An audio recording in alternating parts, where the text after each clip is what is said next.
Hello students, how are you all? I hope you are doing well. Student, today we'll start a new chapter. The name of the chapter is Simple Linear Equations. So introduction में हम देखते हैं students, in our everyday life we come across many situations when we use equations through unknowingly. Suppose we say that the price of two pencils is 15 rupees and let the price of one pencil be denoted by x, then we can say that 2x equals to 15. Such an expression, that is 2x equals to 15, is called an equation since 2x is equated to 15 and x is the unknown quantity here. So हम आगे चलते हैं. What is an equation, students? So in an equation there is always an equation sign such as 5x plus 3 equals to 7, 2x plus 7 equals to 3 are called equations. Equations में बच्चों चीज़ें equals to के equal होंगी, ठीक है, जैसे कि यहाँ पर equal का साइन है, ठीक है. सो हम बात कर लेते हैं लीनियर इक्वेशंस की. तो लीनियर इक्वेशन हम किसे बोलते हैं यहाँ पर? लीनियर इक्वेशन क्या होता है बच्चों? यहाँ पर हमें गिवन है व्हेन द वेरिएबल, यहाँ पर देखो, यहाँ पर लिखा है when the variable is in an equation as x, y, a, b or any other natural number to represent a variable without any power other than 1. The equation is called linear equation. So यहाँ पर आपको equation की definition given थी. Next है आपका setting up of an equation. So consider the following statement, a number added to 9 gives 27. तो हम क्या करते हैं, चीज़ों को बच्चों सेट करते हैं, मतलब जो भी प्रॉब्लम है, जो भी हमें प्रॉब्लम गिवन है उसके अकॉर्डिंग हम उसको लेट करके एक्स और वाई की फॉर्म में, वेरिएबल की फॉर्म में उसको सेट करते हैं, ठीक है, ताकि हमारा एक्सप्रेशन बन जाए और इक्वल्स टू में वो आपका इक्वेशन बन जाए, ठीक है. जैसे कि यहाँ पर कुछ एग्जांपल दे रखे हैं, सॉल्विंग सम लीनियर इक्वेशंस के कुछ बच्चों ये एग्जांपल्स हैं, you have to read and solve.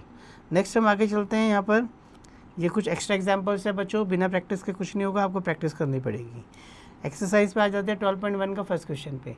Check whether the value given in the braces bracket is a solution to the given equation और नॉट. हमें n+5 इक्वल्स टू 19 गिवन है और यहाँ पर n की वैल्यू 1 पुट करनी है.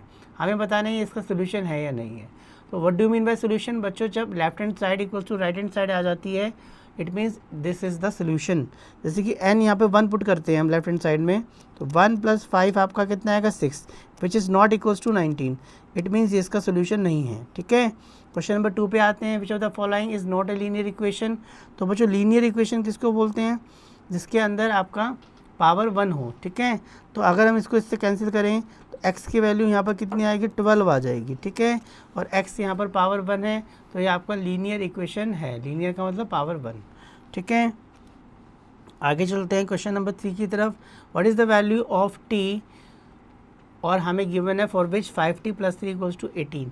तो बच्चों इसको यहाँ पे सॉल्व करेंगे तो 3 हो जाएगा, माइनस हो जाएगा 15, तो 5t = 15 हो जाएगा, और 5 से कैंसिल कर देंगे, t आपका आएगा बच्चों 3, तो ये आपका ऑप्शन हो जाएगा. क्वेश्चन नंबर 4 पे आते हैं. Rewrite the following statement in the following equation. Difference of m and 8 is 12, ठीक है ना. m और जो है आपका 8 से ग्रेटर है, इसका मतलब इसकी इक्वेशन बनेगी m - 8 = 12, ठीक है. क्वेश्चन नंबर 5 पे आते हैं बच्चों. Convert the following equation into statements. x - 7 = 10. तो बच्चों इसकी स्टेटमेंट कैसे लिखेंगे आप बोलेंगे व्हेन, आप बोलोगे 7 सब्ट्रैक्टेड फ्रॉम x गिव्स 10, ठीक है. आपने सब्ट्रैक्ट किया x को 7 में से और हमें मिला 10. 6 पे आते हैं. हमें क्या बताना है? Solve the following equation by transposition. Check you answer. 6 में बच्चों हम ट्रांसपोजिशन लगाएंगे. ट्रांसपोजिशन में हम क्या करते हैं, चीज़ों को लेफ़्ट से राइट में लेके जाएंगे, और जब लेके जाएंगे तो उनका साइन चेंज हो जाएगा, ठीक है. तो x की वैल्यू 4 आ जाएगी. फिर इसको चेक भी करेंगे, ये 4 हम इसमें पुट करके देखते हैं, तो 4 + 5, यहाँ पे देखो 9 आया, यहाँ पे भी देखो 9 है, ये इक्वल आना चाहिए, ठीक है. 7 क्वेश्चन की तरफ बढ़ते हैं हम. Solve the following. 7 में बच्चों हमें वैल्यू निकालनी है. हमें गिवन है 3x = 30, तो x की वैल्यू बच्चों यहाँ पर आ जाएगी 10. 8 क्वेश्चन की तरफ बढ़ते हैं. Give the steps you will case to separate the variable and then solve the equation. 3n - 2 = we have given 46. तो हम इसमें क्या करेंगे स्टूडेंट, पहले ऐड कर देंगे बोथ साइड, कितना 2. जब हम ऐड करेंगे बोथ साइड 2, तो इससे ये कैंसिल हो जाएगा, तो 48 आ जाएगा. फिर हम डिवाइड कर देंगे बाय 3 से बोथ साइड, तो यह बच्चों यहाँ पर n आ जाएगा, और 3 × 1 = 3, 3 × 6 = 18, ठीक है. ये इसके स्टेप्स आपको लिखने भी हैं. 8th क्वेश्चन ये हो गया. 9th पे आ जाते हैं. 9th में हमें बच्चों सॉल्व करना है जो the following equation check by the result in which case. 9th में हमें बच्चों सॉल्व करना है. चीज़ों को 1/2n minus 3 is equal to 5 plus 1/3n। हम n वाली टर्म्स को एक तरफ ले जाएंगे और इनको एक तरफ ले जाएंगे, तो इसको इस तरफ ले आए तो 8 और 1/3 1/2n में से माइनस कर देंगे 1/3n और इसका एलसीएम लेंगे तो बच्चों हमारा आंसर आएगा n/6। तो n/6 इज इक्वल्स टू आपका आ जाएगा यहाँ पर 8, तो n आ जाएगा 8 6 48। ठीक है बच्चों, कोई प्रॉब्लम नहीं होनी चाहिए। 10th क्वेश्चन पे what is the solution of the equation this, हमें इसका 10th क्वेश्चन में सॉल्यूशन बताना है। ठीक है, तो ये इसके इक्वल दे रखा है हमें और हमें बताना है इसका सॉल्यूशन क्या है इक्वेशन का। तो हम क्या करेंगे बच्चों, हम x की जो वैल्यूज़ हैं उसको एक तरफ लेके जाके जैसे कि क्वेश्चन नंबर 9 में किया था सेम ऐसे करना है, ये आपको करना है। ठीक है, आगे चलते हैं। अब हम ट्रांसपोजिशन मेथड पे आते हैं। So by transposing a term of an equation we mean changing its sign and carrying it to the other side of the equation, this does not effect the equality. एक चीज़ों को इधर से उधर लेके जाएंगे जिससे इक्वालिटी में कोई डिफरेंस ना है। अनडूइंग एंड बैलेंसिंग मैनुअली, अब इसमें क्या करते हैं हम, कई बार हम मेंटली भी चीज़ों को कर सकते हैं, ज़रूरी नहीं है एक एक स्टेप्स को बच्चों दिखाना है, आप मेंटली भी कर सकते हैं चीज़ों को। ठीक है, ताकि आपका क्वेश्चन जल्दी हो जाए। जैसे कि एक्सरसाइज पे आते हैं, फर्स्ट क्वेश्चन पे सोल्व द फॉलोइंग इक्वेशन। जैसे कि फर्स्ट क्वेश्चन है, आपको देखते ही पता चल रहा है कि ये 3x इधर जाके माइनस हो जाएगा तो 2x आएगा यहाँ पर, 5 में से 3 गया तो 2x आप मेंटली भी कर सकते हैं और 2 यहाँ पे माइनस करेंगे 12 में से तो आपका बच्चों 10 आएगा, इससे ये कैंसिल होगा, x आपका 5 आएगा। सेकेंड क्वेश्चन पे बढ़ते हैं, सोल्व द फॉलोइंग इक्वेशन। अब हमें पता है कि 2 है, ये 12 को कैंसिल कर देगा 6 पे, तो यहाँ पर x + 4 = 6 आएगा और इधर जाके माइनस होगा तो ये आएगा 2। थर्ड क्वेश्चन पे देखते हैं, सोल्व द फॉलोइंग इक्वेशन। हमें इसमें गिवन है 4 = 5p - 2। ठीक है, तो इसको सॉल्व करेंगे तो 5p - 10 और 10 इधर जाके ऐड हो जाएगा तो यहाँ पे 14 हो जाएगा 5p और p की वैल्यू बच्चों 14/5 आ जाएगी यहाँ से। ठीक है, क्वेश्चन नंबर 4 की तरफ चलते हैं। Solve the equation and verify the result. Fourth में देखो बच्चों, क्वेश्चन थोड़ा सा लेंदी लग रहा है but it is very easy. इसमें आपको कुछ नहीं करना है, लाइक टर्म्स को एक तरफ ले जाना है या आप यहाँ पे भी एलसीएम ले सकते हैं। ठीक है, मान लो आप यहाँ पे एलसीएम लेंगे तो 3 एलसीएम आएगा और 3 2 यहाँ पे 6 हो जाएगा, यहाँ पे 3 आएगा और यहाँ पे बच्चों -3 हो जाएगा। इससे कैंसिल, नीचे से नीचे डिनोमिनेटर कैंसिल हो जाते हैं। इसको सॉल्व करेंगे तो आपका आएगा 2x - 7 और इसको सॉल्व करेंगे तो आएगा यहाँ पर 5 और इसको सॉल्व करेंगे तो बच्चों x आएगा और इधर के 7 प्लस होकर इधर 2 आ जाएगा। ठीक है, अब ये जो 2 है आप यहाँ पे पुट करके भी देखेंगे और आप चेक करेंगे कि left hand side right hand side की इक्वल आ रही है नहीं, और आप देखेंगे कि इक्वल आ रही है। ठीक है, ये इसमें चेक करना था। आगे चलते हैं। अब हम इसके अंदर बच्चों 12.2, इसके बाद क्वेश्चन नंबर 4 के बाद हम नेक्स्ट चलते हैं क्वेश्चन नंबर 5 की तरफ। क्वेश्चन नंबर 5 नहीं है, इसमें देखो वर्ड प्रॉब्लम्स आ जाती है। ठीक है, तो वर्ड प्रॉब्लम्स हमारी क्या होती है, इसके अंदर आप वर्ड प्रॉब्लम से हम चीज़ों को सॉल्व करते हैं, मतलब सेम एक्सप्रेशंस ही हैं। तो इसमें क्या करना है, सबसे पहले रीड करना है प्रॉब्लम्स को केयरफुली, उसके बाद हमें एनालाइज करना है, फिर हमें मेक क्या करना है, उसको देखना है कि श्योर करने चीज़ें क्या क्या चीज़ें इसमें हो सकती हैं, देन हम उसको रिप्रेजेंट करेंगे, फिर हम सॉल्व करेंगे इक्वेशन को। ठीक है, ये इसके स्टेप्स आपको याद रखने हैं, इंपॉर्टेंट है इस बुक में जो बताए हैं। नेक्स्ट हम आ जाते हैं एक्सरसाइज 12.3 के फर्स्ट क्वेश्चन पे। ठीक है, क्वेश्चन क्या है देखो, thrice a number when increased by 5 gives 44, find the number. कह रहा है एक नंबर का अगर हम थ्राइस कर दें, एक्स का अगर मैं थ्राइस कर दूँ 3x, ठीक है, और उसको इंक्रीज़ कर दूँ 5, ठीक है, तो कह रहा है हमें 44 मिलता है। मान लो वो नंबर x था, उसमें हमने इसका ट्रिपल करके 5 ऐड कर दिया तो 44 आएगा। तो उसको सॉल्व करेंगे बच्चों, ये जगह माइनस होगा, इसको सॉल्व करेंगे तो 13 आंसर आ जाएगा। ये फर्स्ट क्वेश्चन था एक्सरसाइज का। एक्सरसाइज 12.3 का सेकंड क्वेश्चन देखते हैं हम। फर्स्ट हो गया हमारा second question, twice a number मतलब 2x कर देते हैं बच्चों, और फिर क्या रहा है व्हेन डिक्रीज्ड बाय 7, तो 7 डिक्रीज कर देते हैं, गिव्स 45। बिल्कुल सिंपल है, 7 उस जगह ऐड हो जाएगा, इससे कैंसिल कर देंगे, आंसर आ जाएगा 26। थर्ड क्वेश्चन पे आते हैं, the sum of the Ritu's age and the age 25, Ritu's is 12 years older, ठीक है ना, ओल्ड मतलब 12 साल की है ऋतु, जो है 12 साल की, Ritu is 12 years old, right an equation fill the Asha's age. देखो ऐसा है कि सम जो है दोनों का, आशा की एज को x लेट कर लेते हैं, ठीक है, और ऋतु की जो एज है वो 12 है, और दोनों का सम कितना है, सम ऑफ द ऋतु एंड आशा 25 है। तो बच्चों ये इक्वेशन बन गई, ठीक है।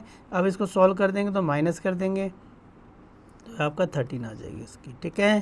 फोर्थ क्वेश्चन पे आते हैं हम। 7 times a number, 7x decrease by 3 equals to 18। बस इसको बच्चों आपको सॉल्व करना है जैसे कि हमने अभी किए थे। फिफ्थ क्वेश्चन पे आते हैं। How old is Ramesh, Ramesh कितना बड़ा है? इफ़ 10 ईयर्स अगो, 10 साल पहले ही वॉज 20 ईयर्स ओल्ड। अगर आज से 10 साल पहले वो 25 साल का था बच्चों, तो वो आज कितने साल का होगा? तो आज कितने साल का होगा? 35 का, ठीक है। आगे चलते हैं क्वेश्चन नंबर 6 की तरफ। 6 में क्या कह रहा है यहाँ पर? Find the number which is when divided by 13 give 6। कह रहे हैं एक नंबर है, इसको जब डिवाइड करते हैं 13 से हमें 6 मिलता है, तो इसकी मल्टीप्लाई कर देंगे और ये कितना आ जाएगा? 13 6 जा, ये आपका 78, ठीक है। क्वेश्चन नंबर 7 पे आते हैं। The sum of 2 consecutive even numbers is 98। देखो 7th क्वेश्चन में लगातार 2 आपको इवन नंबर्स बोल रहे हैं। अगर एक x है तो नेक्स्ट वाला x+2 होगा, क्योंकि इवन नंबर्स में 2 ऐड हो जाते हैं, ठीक है बच्चों। और उनका सम हमें कितना दे रखा है? 98। अब आप इसको सॉल्व करेंगे students, you will get 96 here, you will get 4 and 2 4 the 8 and 2 8 the 16, ठीक है। तो you will get x equals to 48, और 48 ये वाला नंबर हो गया और ये 50 हो जाएगा। तो 48, 50 आपके आंसर्स हो जाएंगे, ठीक है स्टूडेंट्स। 8 क्वेश्चन में Ram's father is 5 times old age a Ram if sum of the ages is this. तो देखो यहाँ पर 5th क्वेश्चन में आपका 8th क्वेश्चन है, उसमें राम की जो एज है, फादर की जो एज है वो 5 टाइम्स है। तो अगर राम x का है तो फादर 5x हो गए, और दोनों की एज का सम बच्चों कितना है? We have given 114। बस यहाँ से आप सोल्व कर लेंगे x की वैल्यू और दोनों में पुट कर देंगे, फादर की भी आ जाए। ये फादर की एज है और ये राम की एज है, ठीक है, दोनों का सम है। 9th क्वेश्चन पे बढ़ते हैं। Number is multiply by 3। अगर एक नंबर को बच्चों कह रहा है कि मल्टीप्लाई करते हैं 3 से, क्वेश्चन नंबर 9 पे आते हैं हम। नेक्स्ट पेज पे देख लेते हैं यहाँ पे करके। इसमें कह रहा है तो नंबर इज मल्टीप्लाइड बाय 3, तो बच्चों 3x हो गया। देन 5 इज एडिड, 5 ऐड कर देते हैं इसमें 3 में, ठीक है, 3x में। तो कह रहा है टू गेट द आंसर 20, तो इसका आंसर कह रहा है 20 आता है बच्चों। तो वो नंबर बताना है, बस इसको सोल्व कर लीजिए आप। 5 इधर जाके माइनस हो गया, x बच्चों 5 आ गया। 10th क्वेश्चन पे आते हैं। After buying a book I am left 5 out of my 50 rupees, note what is cost of the book. कह रहा है बच्चों मैंने बुक खरीदी, I am left with rupees 5 out of 50 rupees. मेरे पास 50 रुपीज़ थे, अब बचे 5 रुपये, तो अब कितने की बुक होगी? इसका मतलब 45 हो जाएगा इसका आंसर। 11th पे आते हैं बच्चों। The ages of a Solan and Manoj are in the ratio this. तो बच्चों जब भी रेशो हो तो आप एक्स में फॉर्म में लेट कर लेंगे, ठीक है। और द हैंस द, और फिर कह रहे हैं 10 ईयर्स हैंस, हैंस का मतलब 10 साल बाद। 10 साल बाद उनकी जो एजेस हैं वो 9 और 7x, 9 और 7 हो गई, 9x और 7x होगी। इट मीन्स बच्चों यही तो होगा, इनकी एजेस को 10 साल बढ़ा दो आप, तो 7x और प्लस 10 और 5x प्लस 10, इनको 10 साल बढ़ा दिया। अब कितनी एजेस हो गई हैं इनकी? इनकी एजेस का रेशो हो गया 9/7, ठीक है, दोनों को बढ़ा दिया तो, ठीक है। तो 9/7 हो गया, तो हम इसको फ्रैक्शन में लिख लेते हैं जिससे इजीली हो जाएगा। तो 7x प्लस में 10 कर लेते हैं, ठीक है, और 5x प्लस में 10 कर लेते हैं। अब रेशो कितना है इनका? 9/7। बस बच्चों इसको क्रॉस मल्टीप्लाई करके x की वैल्यू आ जाएगी, वो यहाँ पर पुट कर देंगे। 17 क्वेश्चन की तरफ बढ़ते हैं। 12 क्वेश्चन की तरफ बढ़ते हैं। 12th क्वेश्चन देखते हैं बच्चों क्या है हमारा। 12th क्वेश्चन में क्या कह रहे हैं? देखो 12th क्वेश्चन में क्या कह रहे हैं। 12th में कह रहे हैं यहाँ पे the length of the rectangle feel twice the breadth. Length जो है वो ट्वाइस है ब्रेथ की, तो लेंथ बच्चों 2x है और ब्रेथ है x है, ठीक है। ये लेंथ हो गई और ये ब्रेथ हो गई, ठीक है। अब यहाँ पे कह रहा है the parameter of the field this. तो पैरामीटर क्या होता है बच्चों? 2l plus b, it means 2x plus x, और ये हमें गिवन है पहले से 150, तो हमें लेंथ और ब्रेथ बतानी है। तो बच्चों इससे कैंसिल हो गया, 75 पे 3x की वैल्यू आ गई, तो ये कितना आ गया? 25 यहाँ पुट कर दो बच्चों, ये आ गया 50 और ये आ गया 25। ब्रेथ हो गई 25, लेंथ हो गई 50। क्वेश्चन नंबर 13 की तरफ बढ़ते हैं। In an examination student requires 40% of the total marks to pass. If Rupa get 125 marks and fails by 15 marks, find the total marks. बच्चों रूपा के 185 मार्क्स आए हैं और वो 15 नंबर से फेल हो गई है, ठीक है। तो मान लो कि पास होने के लिए अगर x का 40% वाला बच्चा पास हो जाता है, मतलब ये वाला बच्चा पास है, और जो रूपा है उसके 185 आए हैं मार्क्स, ठीक है, और वो फेल हो गए 15 नंबर से। तो अगर 15 नंबर ज़्यादा आते तो वो पास हो जाती, इट मीन्स वो 40% के इक्वल हो जाते। बस आपको बच्चों इसको कुछ नहीं करना है, इसको सॉल्व कर लीजिए, आपका आंसर रेडी है, ठीक है। तो इसको सॉल्व करेंगे, यहाँ पर इसको ऐड कर देंगे, नीचे 5 और ये आपका ऐड करके कितना आएगा बच्चों 200 और इसके बच्चों ये आ गया 100, x आ गया बच्चों 500। ठीक है बच्चों, कोई प्रॉब्लम नहीं है। क्वेश्चन नंबर 14 की तरफ बढ़ते हैं। A purse contain 17.5 rupees 75 which include 25 पैसे 50 पैसे कॉइन। बच्चों इसमें जगह नहीं है, मैं नेक्स्ट पेज पे आ जाता हूँ। ठीक है, क्वेश्चन नंबर 15 पे आ जाते हैं। 14 पे देखो बच्चों, टोटल पैसे कितने 75, जिसमें 25 पैसे हैं, 50 पैसे कॉइन्स हैं। इफ़ द नंबर ऑफ 25 पैसे coin is thrice the number of 50 पैसे कॉइन्स। ठीक है, तो 25 पैसे के जो कॉइन्स है वो 3 टाइम्स है नंबर ऑफ 50 पैसे कॉइन्स। ठीक है, तो अगर 50 पैसे वाले कॉइन्स आपके x हैं तो 3x आपके क्या हो जाएंगे 25 पहले। ठीक है, और इसकी मल्टीप्लाई हम कर देंगे किससे 50 पैसे से, और इसकी मल्टीप्लाई कर देंगे ठीक है 25 पैसे से। ठीक है, तो इतने पैसे बन जाएंगे दोनों के। और फिर क्या कह रहे हैं यहाँ पर, बस 2 तरह के कॉइन्स थे, तो अब कह रहे हैं फाइंड द नंबर ऑफ 25 पैसे एंड 50 पैसे कॉइन इन द रुपीज़। अब बच्चों इनको ऐड करके हम 75 के इक्वल रख देंगे और इसको बच्चों हम सॉल्व कर देंगे, तो आपका ये आ जाएगा 75x 75 और बच्चे ये आ जाएगा 125x और ये आपका हो गया 75। ठीक है, और ये आपका 50 पैसे हैं, ये आपका पैसे में आ गया। ठीक है, तो उसको रुपीज़ में चेंज करने के लिए 100 से डिवाइड कर देंगे। ठीक है, तो 25 को कर देंगे यहाँ पर 5 पे जाएगा, यहाँ 4 पे जाएगा, 5 से कर देंगे यहाँ पर आ जाएगा आपका 5 1 ज़ा 5 और 5 5 ज़ा 25, x आ जाएगा यहाँ पे 60 आ गया।